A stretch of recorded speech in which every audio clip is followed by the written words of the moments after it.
Akan banyak syarat dan pelajaran yang kita akan petik dari kisah-kisah yang diceritakan oleh masyayikh kita tentang uqubah man tarakas shalah, hukuman bagi orang-orang yang meninggalkan salat.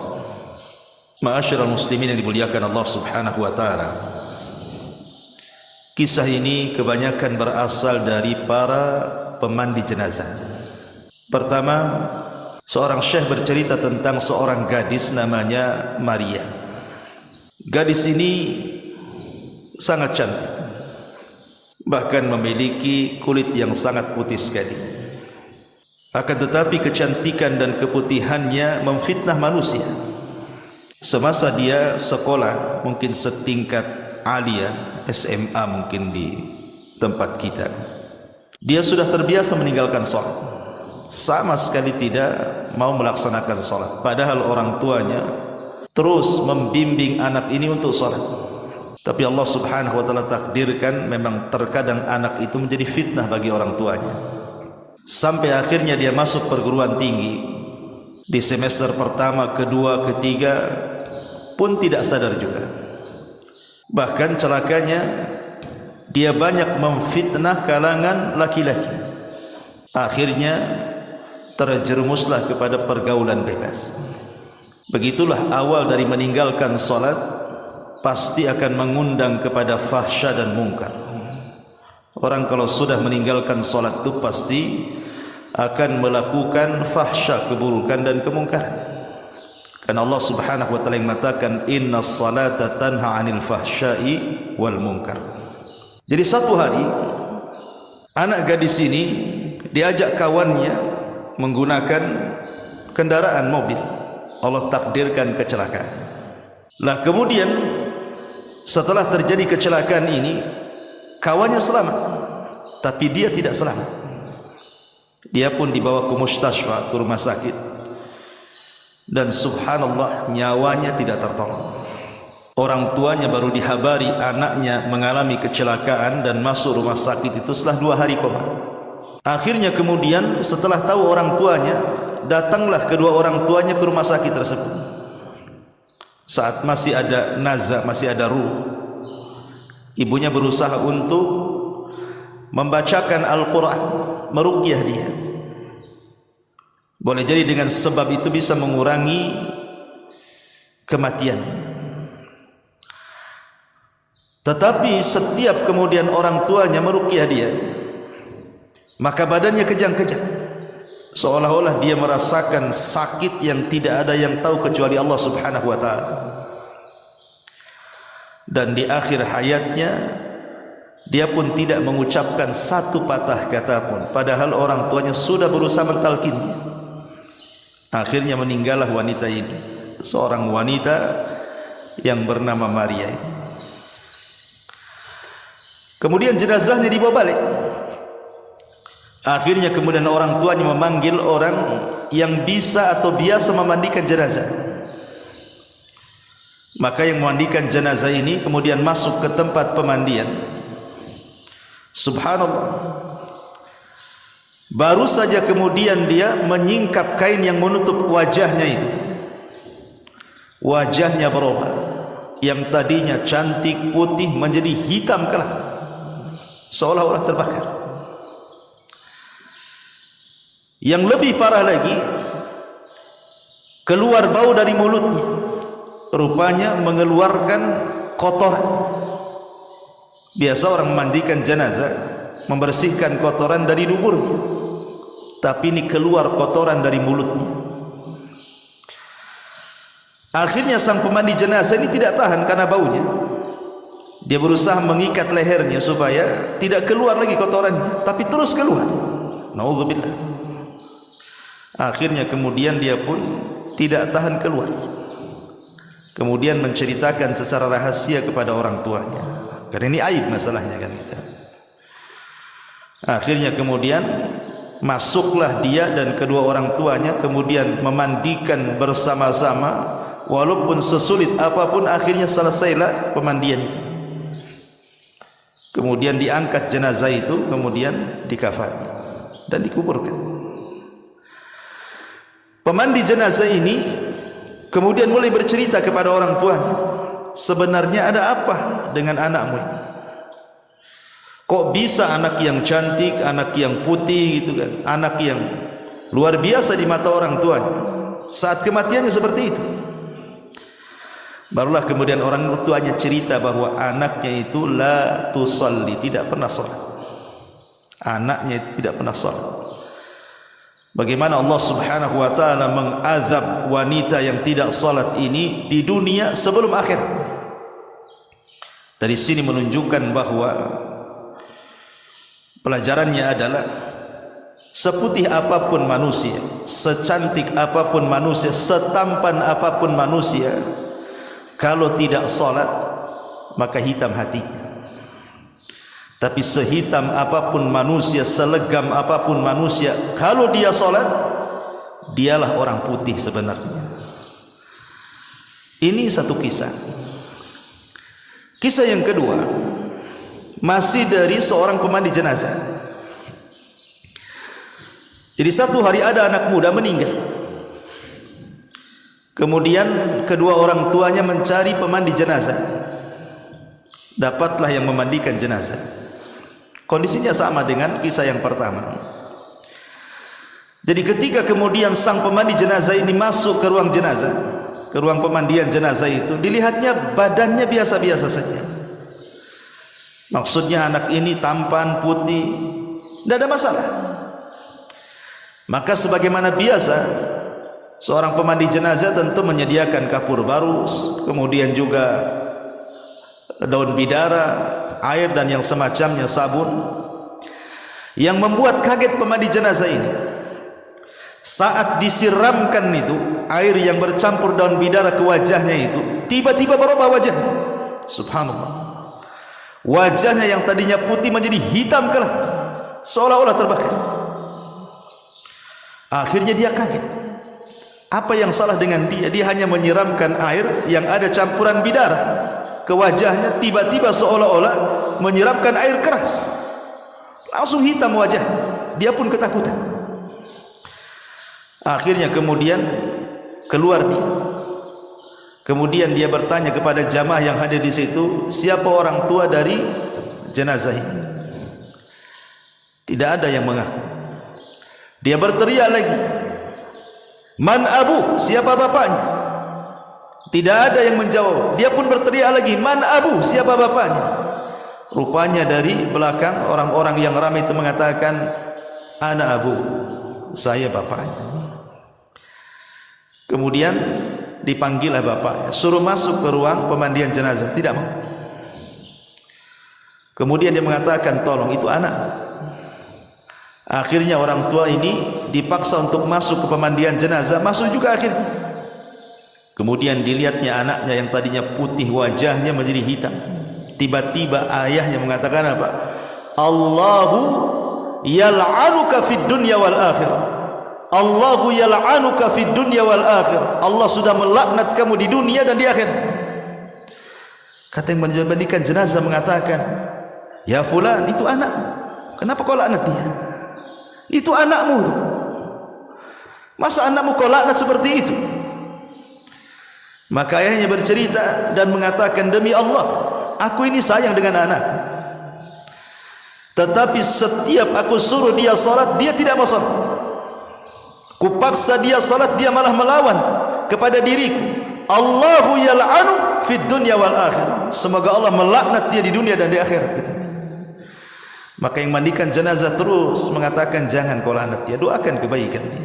Jangan seperti itu anakmu. Akhirnya dia baru sadar. Kemudian orang tua ini menangis. Selepas itu kemudian sepakat orang tua dan yang mandikan jenazah agar jangan menceritakan kepada siapapun. Kemudian jenazah ini dikafani, dibawa ke kuburan. Kemudian sampai di kuburan, yang masuk ke liang lahat ini saudaranya.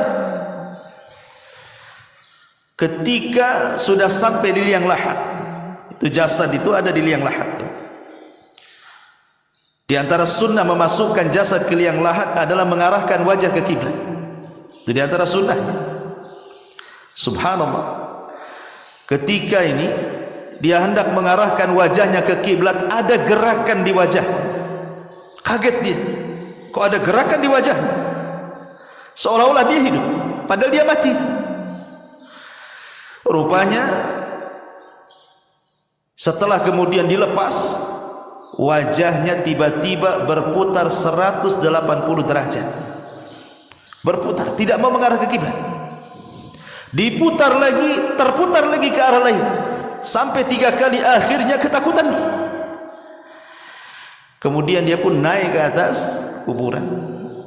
Dia mencoba mentelpon ahlul ilmi, ulama, meminta fatwa. Ini gimana nih? Wajahnya enggak menghadap kiblat, asih berbalik ke arah ke belakang kiblat gitu. Akhirnya para ulama yang ditelepon dia memberikan fatwa, sudah, kalau memang tidak bisa diarahkan, kuburlah seperti itu. Akhirnya dikubur seperti itu. Kemudian setelah dikubur seperti itu, kemudian ulama yang ditelepon ini oleh saudaranya ini bertanya, aku belum pernah ditanya fatwa soal jenazah yang seperti ini. Saya mau tanya baik-baik, kenapa dengan saudaramu itu?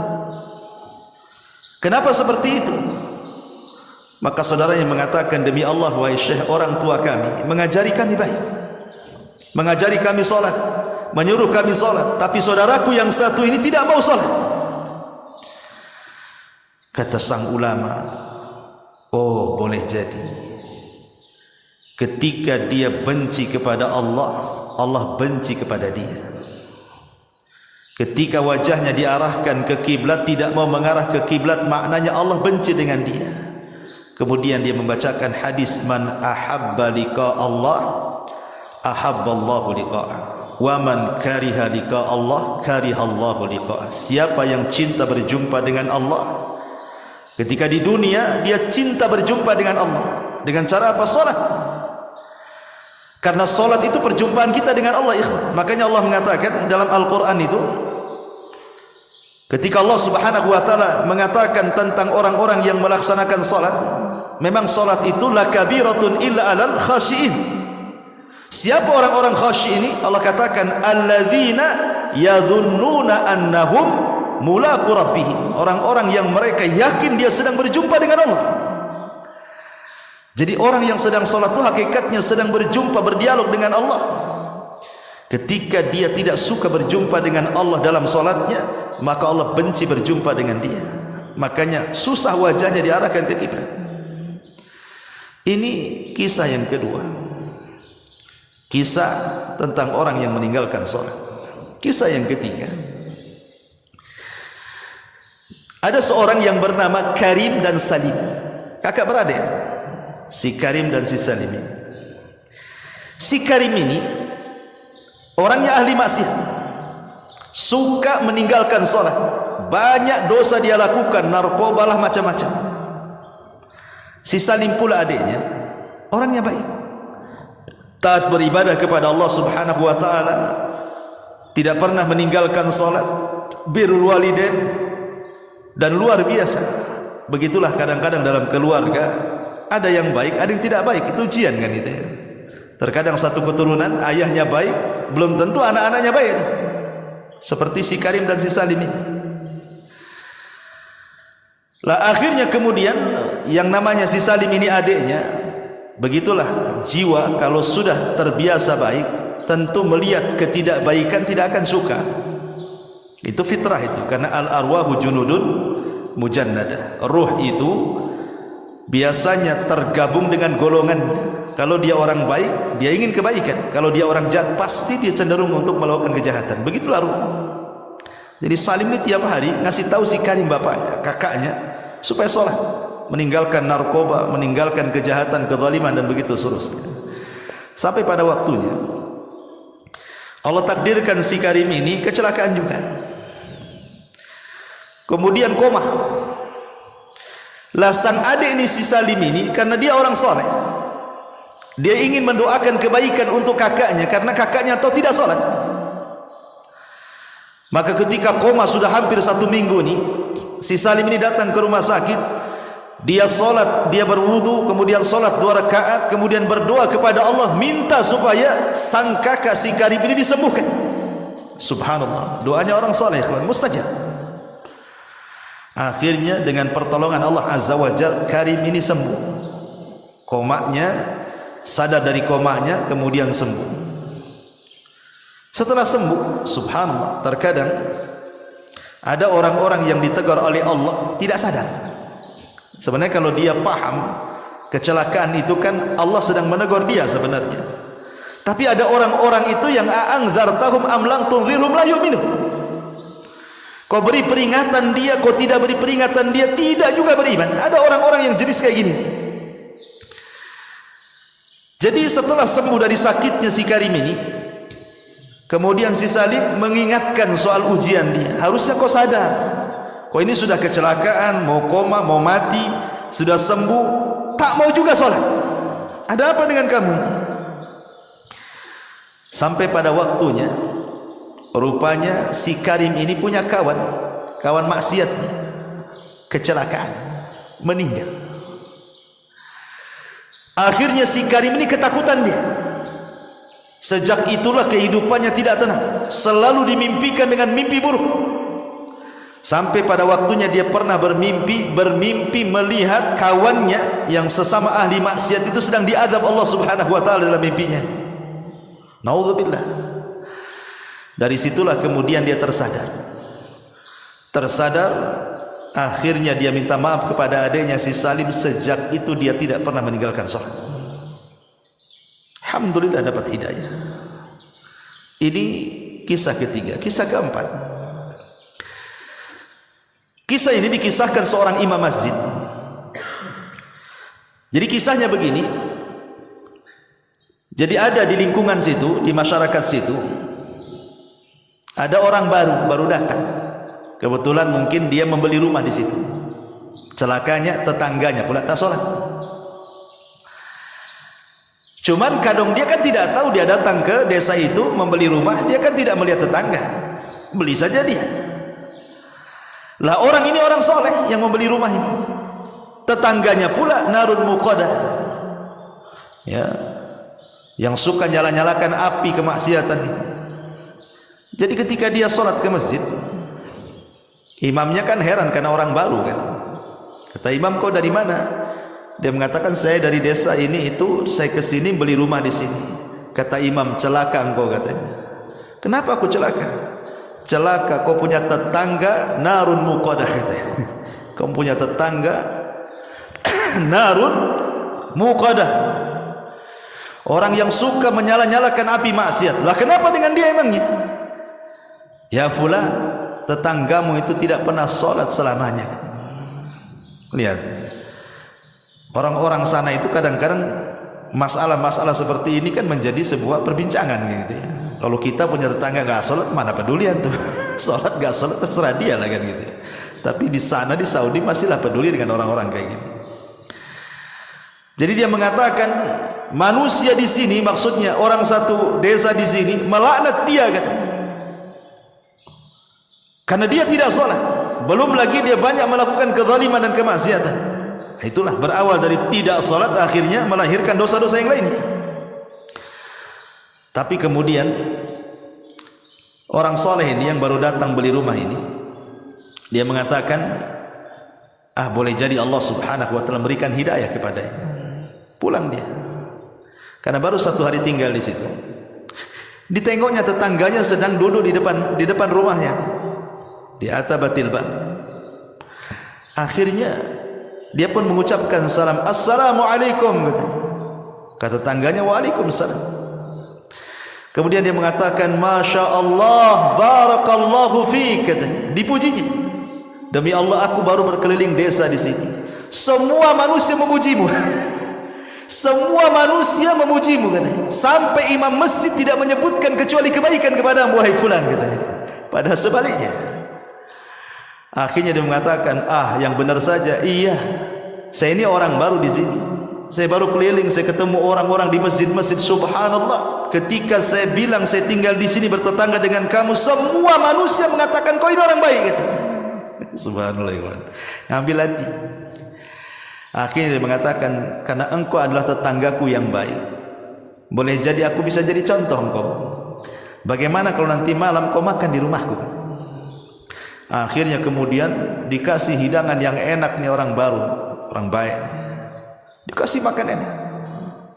Habis dikasih makan enak, kemudian besoknya dia belikan hadiah yang sangat mahal, dikasihkan ke tetangganya dan mengatakan, mudah-mudahan hadiah ini sebagai imbalan aku ingin menirumu. Ambil hadiah ini. Setelah orang ini dapat hadiah, dia pun merenung dalam rumahnya, merenung serenung-renungnya gitu kan. Apa betul sih ini orang baik katanya? Kenapa dia ngomong begitu? Sejak itulah ketika waktu subuh dia terbangun, melihat tetangga barunya ini ke masjid, dia ikut pula ke masjid. Kemudian dia pun sholat di saf pertama. Imam ini geleng-geleng kepala, karena selama masjid itu terbangun sampai hari itu, itulah sholat fajar pertama dia. Sholat fajar pertama dia. Ketika dia melirik kepada orang baru, senyum-senyum saja orang baru ini. Kata imam, ya fulan, kau apakan orang ini? Kau sihir dia? Dia tidak pernah melangkahkan kaki ke masjid. Macam mana dia bisa tegak di saf pertama pula kan itu? Ada apa dengan kamu katanya? Kau apakan dia katanya? Dia mengatakan tidak ada apa-apa.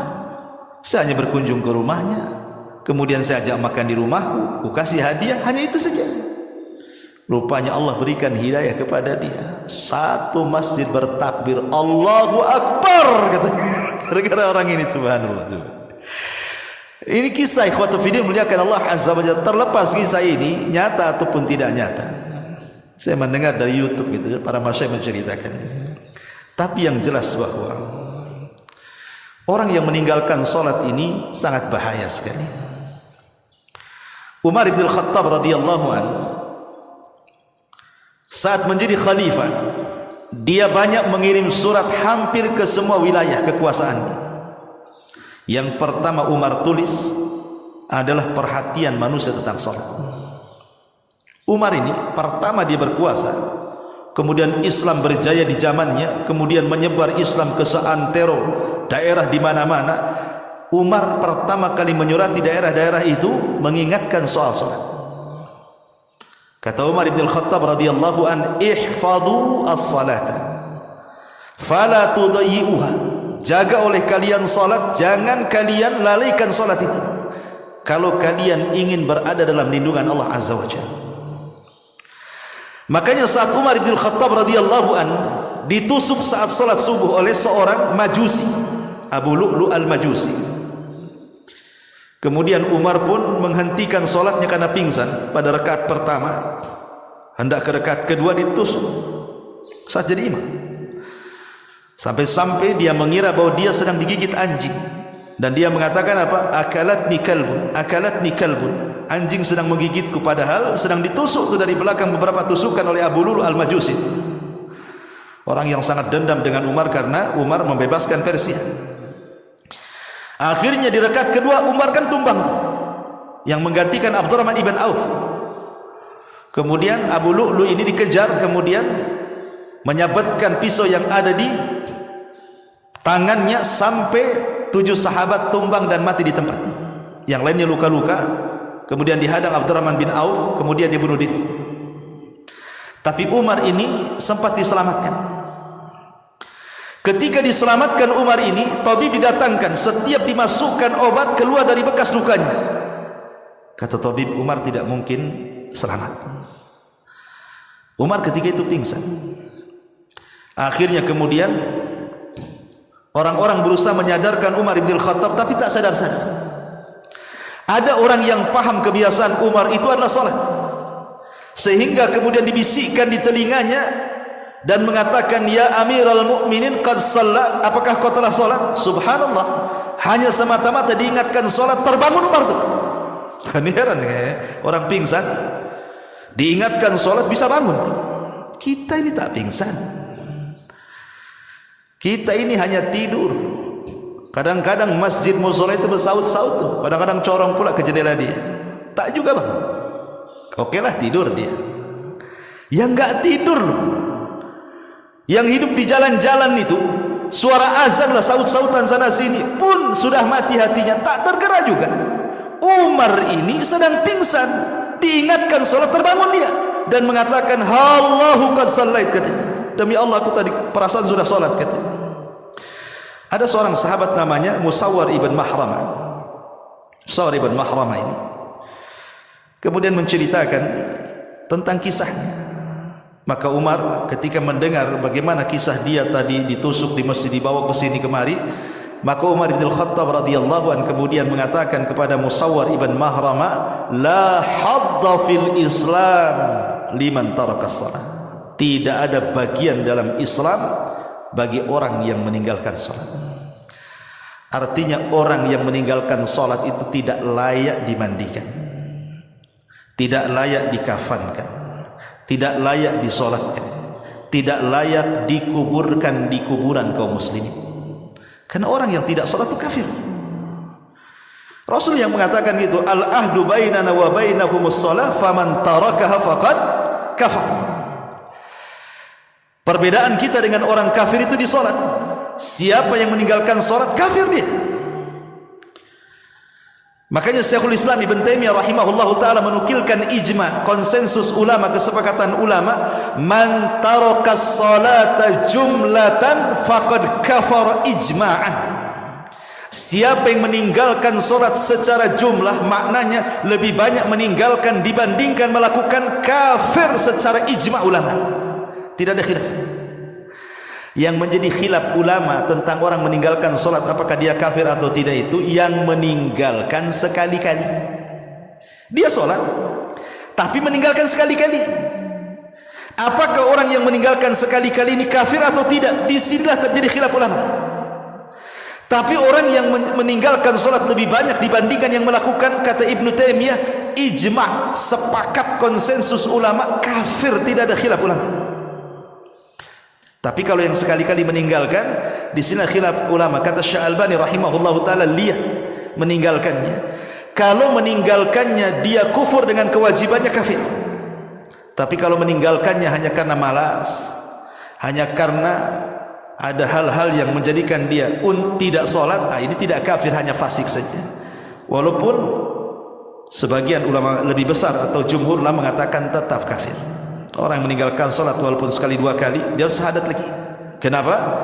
Karena tidak ada satu dosa di mata para sahabat kalau meninggalkan bisa kufur kecuali salat. Tidak ada satu dosa yang kalau ditinggalkan bisa kufur di mata para sahabat kecuali salat. Artinya yang meninggalkan sekali-kali saja dikhilafkan tuh, apakah dia kafir atau tidak, kan?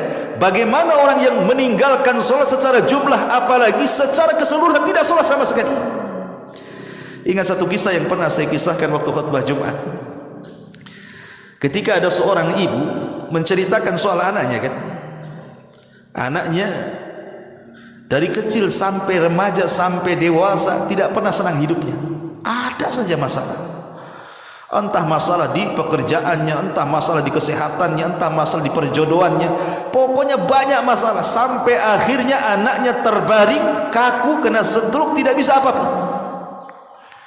Sehingga ibunya, namanya ibu kasihan dengan anaknya, berusaha meminta fatwa kepada ulama dan mengatakan, ya Syekh, ada apa dengan anak saya? Apakah anak saya tersihir dari kecil sehingga hidupnya saya lihat tidak pernah senang?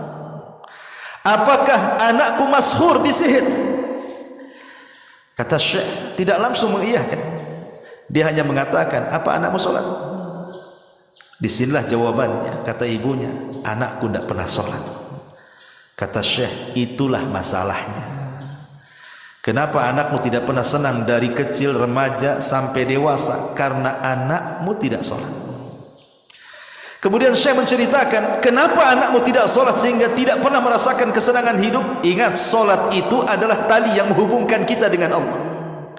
Makanya sholat disebut sholat, diambil dari kata silah. Silah itu artinya hubungan, hubungan antara kita dengan Allah. Makanya disebut sholat, karena sholat itu kita sedang berhubungan dengan Allah. Ketika tali penghubung kita dengan Allah terputus, artinya terputus juga perlindungan Allah dengan hambanya. ketika perlindungan Allah terputus dengan hambanya, maka Allah akan menjauh darinya, tidak akan memberikan pertolongan kepadanya, tidak akan melindungi dia, dan Allah akan banyak menimpakan musibah kepadanya. Kemudian kata Syekh ini, coba bu bayangkan, kalau anakmu tidak sholat, kemudian dia terbangun di pagi hari, dia meninggalkan sholat subuh, berarti anakmu terbangun dalam kondisi dilaknat Allah dan dilaknat semua manusia. Kemudian duhur tidak sholat, dilaknat lagi siangnya. Kemudian asar tidak sholat, dilaknat lagi sorenya. Kemudian maghrib tidak sholat, dilaknat lagi maghribnya. Kemudian isya pula tidak sholat, dilaknat pula dia malamnya. Mulai dari terbangun dilaknat sampai dia tidur dilaknat. Macam mana anakmu akan mendapatkan rahmat, sementara dia dilaknat 5 kali sehari oleh Allah Azza wa Jalla? Kalau ingin anakmu mendapatkan rahmat Allah, kasih sayang Allah, diberikan kesenangan dan ketenangan, suruh dia sholat. Itu jawaban Syekh. Subhanallah. Maka dari sini saya nasihatkan siapapun yang sampai hari ini meninggalkan sholat, ingat bahwa Allah Subhanahu wa ta'ala ketika berkisah ataupun bicara soal sholat di dalam Al-Quranul Karim, sholat itu sebuah kewajiban yang diwajibkan secara mutlak, beda dengan ibadah yang lain. Dia tidak bisa ditinggalkan dalam kondisi apapun. Dalam kondisi perang sekalipun tidak bisa ditinggalkan. Makanya ada istilah sholat khauf. Sampai-sampai Rasul mengatakan, kalau engkau bisa sholat berdiri-berdiri, tidak bisa sholat berdiri dulu, tidak bisa sholat duduk berbaring. Sampai Syekh Ibn Utsaimin rahimahullah ta'ala mengatakan, sampai pun dia terbaring tidak bisa bergerak, kalau akalnya masih sadar, diingatkan masih dia menangkap ingatan dia, maka dia wajib sholat. Dengan cara apa? Membayangkan. Kecuali kalau akalnya sudah hilang, nggak cerita, nggak ada cerita lagi. Tapi kalau akalnya masih bersarang di otaknya dan diingatkan dia masih ingat, sholat. Sampai seperti itu, karena sholat itu kewajiban mutlak masalahnya, tidak bisa ditinggalkan dalam kondisi apapun. Makanya saya heran, ada orang kerja di bengkel penuh dengan oli, kemudian diingatkan sholat. Kenapa kau tak sholat? Nggak bisa, kotor nih, banyak oli katanya. Emang oli najis kecuali kau kencing di celana? Iyalah kan itu. Bahkan ada petani-petani yang kotor badannya dengan tanah gitu, tidak mau sholat aja gara-gara kotor. Tanah tidak najis. Ya memang sebaiknya sholat itu bersih, tapi dalam kondisi anda tidak punya pakaian lagi, mau apa? Sholat. Sampai pun di kamar mandi sekalipun terkunci, kata Ibnu Taimiyah rahimahullah dalam Fatawa Al-Majmul, Fatawa dalam kitabnya, ketika di soal-soal orang yang masuk kamar mandi terkunci. Jadi antum masuk kamar mandi terkunci dari luar, tidak bisa keluar, nggak ada yang membuka. Pamannya antum masuk kamar mandi pagi sendirian di rumah, terkunci, mungkin baru ada yang membuka di sore hari, berarti lewat padanya zuhur dan asar. Bagaimana orang yang terkunci di kamar mandi? Kamar mandi kan tempat najis. Apakah kemudian dia harus menunggu orang yang membukanya sampai maghrib, ataukah dia sholat? Kata Ibnu Taimiyah, sholat di kamar mandi. Sholat di kamar mandi, karena dia meninggalkan 2 waktu nantinya, zuhur dan asar. Kenapa demikian? Karena meninggalkan kewajiban itu lebih berdosa dibandingkan melaksanakan yang diharamkan. Itu kaidahnya. Tarkul wajib asyad min irtikabil muharramat. Meninggalkan yang wajib itu lebih parah dosanya dibandingkan melakukan hal-hal yang diharamkan. Salat di kamar mandi haram, tidak boleh. Tapi meninggalkan salat lebih parah lagi dosanya. Itu maksudnya. Maka tetap salat. Dari sini menunjukkan apa? Kewajiban salat itu adalah kewajiban mutlak. Bahkan Nabi SAW mengistilahkan salat itu kan tiangnya agama. Kalau antum sedang di rumah, tiba-tiba ada orang datang menghancurkan tiang-tiang rumah kita, kemudian rumah kita roboh, kira-kira apa yang antum ucapkan kepada orang itu? Antum bisa marah kan? Bisa emosi lah kan itu. Masa rumah dirobohkan? Tapi ketika antum melihat orang yang tidak sholat, diam-diam saja. Padahal orang yang tidak meninggalkan sholat itu dia sedang merobohkan agama. Kita marah dengan orang yang merobohkan rumah kita, tapi kita tidak marah dengan orang yang merobohkan agama. Coba bayangkan, kan aneh itu. Rasul yang mengatakan as-salatu amududdin, salat itu tiangnya agama.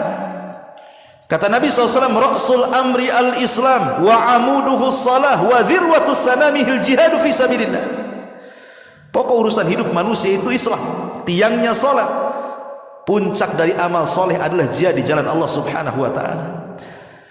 Dan ingat, orang yang meninggalkan salat, Allah tidak akan melihatnya, Allah tidak akan bicara dengan dia, Allah tidak akan membersihkannya.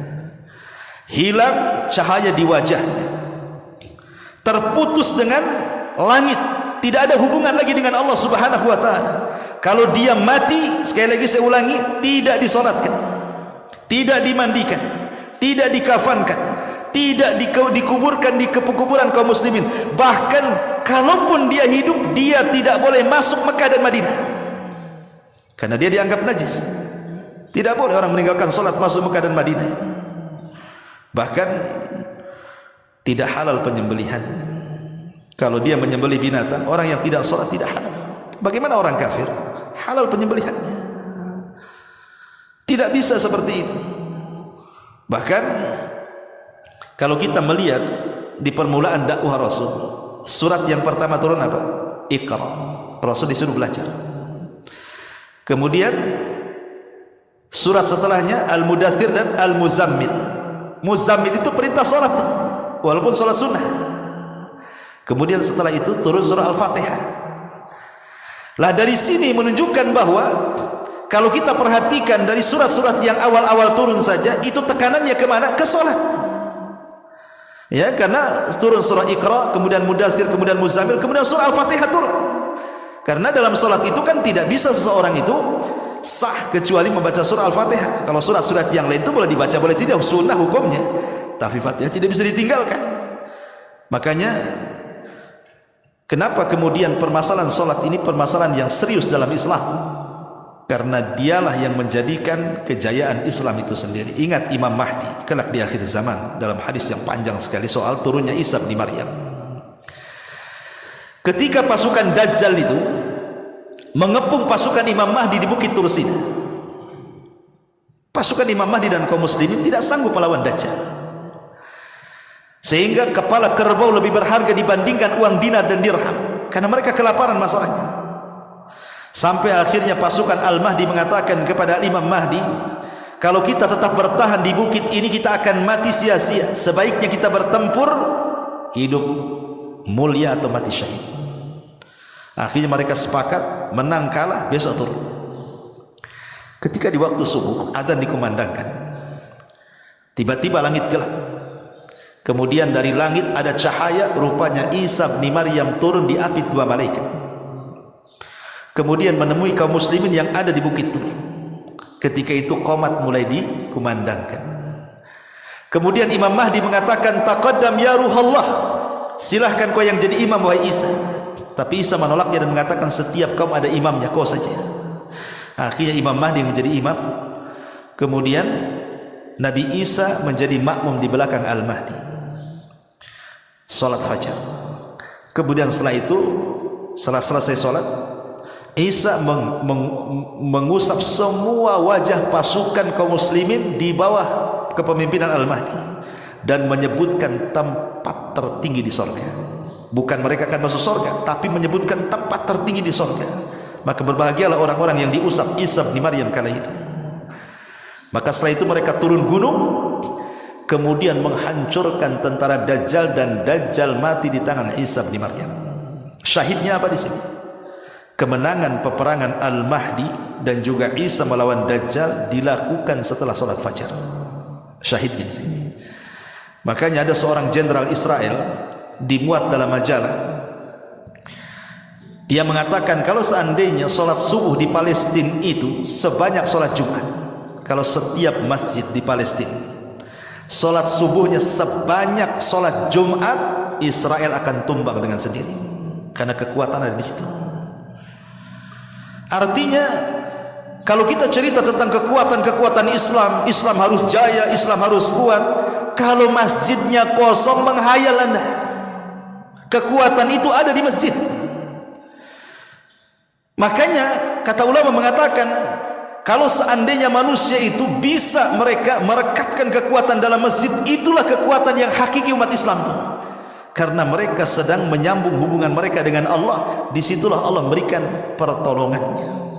Jadi salat ini perkara yang sangat penting sekali. Jadi saya nasihatkan kepada siapapun yang meninggalkan salat, bertobatlah kepada Allah Subhanahu wa taala, karena hukumannya di dunia ada sendiri, di kuburan ada sendiri, di padang mahsyar ada sendiri, bahkan di neraka disediakan satu neraka yang disebut dengan sakor. Masalakakum fi sakor.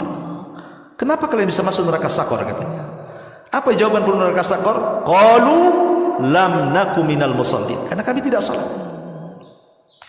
Bahkan suatu hari Nabi SAW pernah diperlihatkan satu azab kubur yang mengerikan. Dilihatnya Nabi SAW ada orang yang ditelentangkan. Dia sedang terlentang tuh satu orang.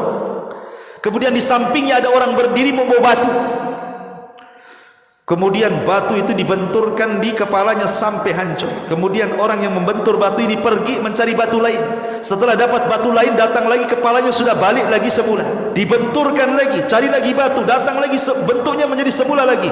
Subhanallah, kullama nadijat juluduhum badalnahum juludan ghairaha liyadhuqul adab.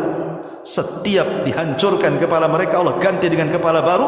Setiap dihancurkan, Allah ganti dengan kepala baru, sampai merasakan azab Allah. Nabi SAW sampai heran, bertanya kepada Jibril, "Mahadha?" Ada apa dengan orang ini? Maka Jibril memberitahu Nabi SAW, orang ini adalah man nama an salatil maktubah. Dia orang yang tidur saat datang salat wajib. Setiap datang salat wajib malah tidur. Datang duhur tidur, datang asar tidur, datang maghrib tidur, datang isya tidur. Subhanallah. Ini hukumannya, ini di kuburan ya. Kalau di dunia jelas. Pasti saya pastikan orang yang tidak pernah salat hidupnya akan kacau dan tidak akan tenang. Kenapa? Karena Aisyah menceritakan, kana Nabi sallallahu alaihi wasallam idza hajabahul amru fazi'a ila salat. Nabi itu kalau ada kesulitan yang tidak bisa keluar dari situ, Nabi juga manusia, pasti ada kesulitan kan itu. Aisyah radhiyallahu mengatakan, Nabi itu kalau ditimpa kesulitan yang sangat menyulitkan bagi dia langsung salat. Jadi untuk memecahkan kesulitan itu adalah salat. Ya, salat itulah yang kelak akan mengurai masalah.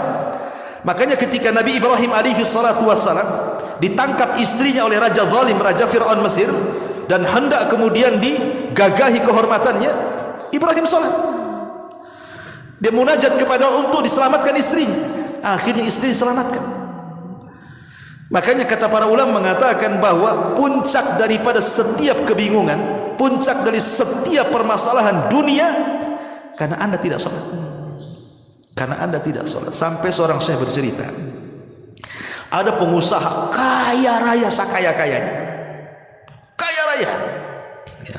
Tapi kekayaannya tidak bisa menenangkan hatinya.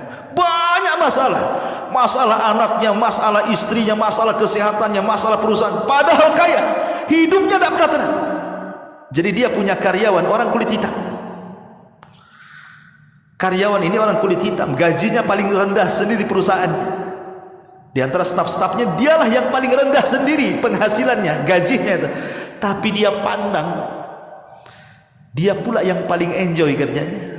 Enggak ada beban, enggak ada keluhan, enggak ada apa-apa. Jadi pemilik perusahaan ini heran, memanggillah orang berkulit hitam itu.